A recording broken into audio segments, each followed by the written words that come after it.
जनाब भाई साहब कितों की रिहायश है? 12 फोन नंबर की है?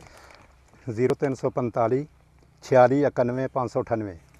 भाई साहब ਤੁਹਾਨੂੰ ਮਾਰਕ 6 ਦੇ ਕੇ ਗਏ ਸੀ ਪਪੀਤੇ ਵਾਸਤੇ जी जी ਤੇ ਤੁਸੀਂ ਇਸਤੇਮਾਲ ਕੀਤਾ बिल्कुल। ਤੇ ਕੀ ਉਹਦਾ ਤੁਸੀਂ ਰਿਜ਼ਲਟ ਵੇਖਿਆ ਤੇ ਕੀ ਇਹਦਾ ਜਨਾਬ ਅਸੀਂ ਇਹ ਰਿਜ਼ਲਟ ਵੇਖਿਆ, ਸਾਡੇ ਟੂਲ ਦਾ ਪਾਣੀ ਹੈਗਾ ਨਮਕੀਨ, ਤੇ ਅਸੀਂ ਇਹਦੇ 'ਚ ਨਮਕੀਨ ਪਾਣੀ ਲਾਇਆ ਸੀ ਤੇ ਪਾਣੀ ਪੂਣੀ ਕੋਈ ਨਹੀਂ ਪੀਂਦਾ ਹੈਗਾ ਸੀ। ਕਿਸ ਵਕਤ ਅਸੀਂ ਇਹ ਮਾਰਕ 6 ਪਾਇਆ ਹੈ ਨਾ, ਉਸ ਤੋਂ ਬਾਅਦ ਇਹਨੇ ਪਾਣੀ ਪੀਣਾ ਸ਼ੁਰੂ ਕਰ ਲਿਆ। ਇਹਨਾਂ ਬੂਟਿਆਂ ਦੀ ਇਸ ਵੇਲੇ ਰੰਗਤ ਵੇਖ ਲਓ ਤੁਸੀਂ ਵੀ ਇਹ ਇਹਦੀ ਵਜ੍ਹਾ ਤੋਂ, ਇਸ ਖਾਦ ਦੀ ਵਜ੍ਹਾ ਤੋਂ ਇਹ ਇਸ ਤਰ੍ਹਾਂ ਦੇ ਬੂਟੇ ਹੋ ਗਏ ਨੇ। ਔਰ ਕਾਫੀ ਬੂਟੇ ਨੇ ਕਿਹੜੇ ਖੁੱਲ੍ਹ ਗਏ ਨੇ, ਅੱਗੇ ਬੂਟੇ ਕਿਹੜੇ ਵਿੱਚ ਨਾ ਵਾਇਰਸ ਵੀ ਆ ਗਈ ਸੀ ਤੇ ਉਹ ਬੂਟੇ ਕਿਹੜੇ ਨੂੰ ਖੁੱਲ੍ਹਣੇ ਸ਼ੁਰੂ ਹੋ ਗਏ ਨੇ। ਇਸ ਖਾਦ ਦਾ ਇੰਨਾ ਫਾਇਦਾ ਹੈ। ਭਾਈ ਸਾਹਿਬ ਤੁਸੀਂ ਮਿਰਚਾਂ ਨੂੰ ਤੇ ਇਹਨਾਂ ਨੂੰ ਪਾਇਆ ਤੇ ਉੱਥੇ ਕੀ ਇਹਦੇ ਰਿਜ਼ਲਟ ਆਏ ਨੇ? ਉੱਥੇ ਜਨਾਬ ਕਿਹੜੀ ਮਿਰਚ ਹੈ ਉਹ ਬਿਲਕੁਲ ਹਰੀ ਖੜੀ ਹੈ। ਟੂਲ ਦੇ ਪਾਣੀ ਤੇ ਮਿਰਚ ਸੁੱਕ ਜਾਂਦੀ ਹੈ, ਲੇਕਿਨ ਇੱਥੇ ਸੁੱਕੀ ਨਹੀਂ ਹੈਗੀ। ਦੂਸਰਾ ਅਸੀਂ ਖੀਰਾ ਬੀਜਿਆ, ਖੀਰਾ ਵੀ ਇਸ ਵੇਲੇ ਬਿਲਕੁਲ ਸਹੀ ਖੜਾ ਹੈ। ਉਹਨੂੰ ਵੀ ਟੂਲ ਦਾ ਪਾਣੀ ਲਾਇਆ? ਉਹਨੂੰ ਵੀ ਟੂਲ ਦਾ ਪਾਣੀ ਲਾਇਆ, ਉਹ ਬੀਜਿਆ ਹੀ ਟੂਲ ਦੇ ਪਾਣੀ ਤੇ ਸੀ।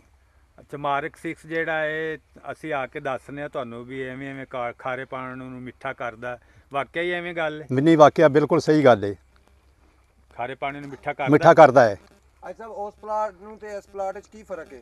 ਉਸ ਪਲਾਟ ਦੇ ਵਿੱਚ ਇਸ ਪਲਾਟ 'ਚ ਇਹ ਫਰਕ ਹੈਗਾ ਵੀ ਇਹਦੇ 'ਚ ਅਸੀਂ ਪਾਇਆ ਨਹੀਂ ਹੈਗਾ ਜੇ ਕਿਹੜਾ ਖਰਾਬ ਹੈ, ਹਾਂਜੀ, ਤੇ ਕਿਹੜਾ ਕਿੰਦੇ ਵਿੱਚ ਮੈਂ ਖੜਾ ਹੈਗਾ ਇਹਨੂੰ ਅਸੀਂ ਇਸਤੇਮਾਲ ਕੀਤਾ ਹੈ। ਅੱਛਾ, ਕੀ ਫਰਕ ਕੀ ਮਸਲਾ ਇਹਦੇ 'ਚ ਇੰਨਾ ਫਰਕ ਹੈਗਾ ਵੀ ਇਹ ਬੂਟੇ ਖੁੱਲ੍ਹ ਗਏ ਨੇ ਤੇ ਕਿਹੜੇ ਦੂਸਰੇ ਬੂਟੇ ਨੇ ਨਾ ਦੂਸਰੇ ਪਲਾਟ ਵਾਲੇ ਉਹ ਅਜੇ ਖੁੱਲ੍ਹੇ ਨਹੀਂ ਹੈਗੇ। ਪਰ ਮੈਂ ਜ਼ਿਮੀਂਦਾਰਾਂ ਨੂੰ ਇਹ ਗੱਲ ਆਖਾਂਗਾ ਬਈ ਆਪਣਾ ਇਲਾਕੇ ਦਾ ਪਾਣੀ ਕੜਵਾ ਹੈ, ਕਿੰਨੇ ਵੀ ਬੋਰ ਹੋਏ ਨੇ, ਲਿਹਾਜ਼ਾ ਮਿਹਰਬਾਨੀ ਕਰਕੇ ਅਗਰ ਮਾਰਕ 6 ਪਾਉਣ ਤੇ ਉਹ ਕਾਮਯਾਬ ਹੋਣਗੇ। ये धरती है सालार की, ये शान है किसान की, ये आन है पाकिस्तान की, ये जान है पाकिस्तान की।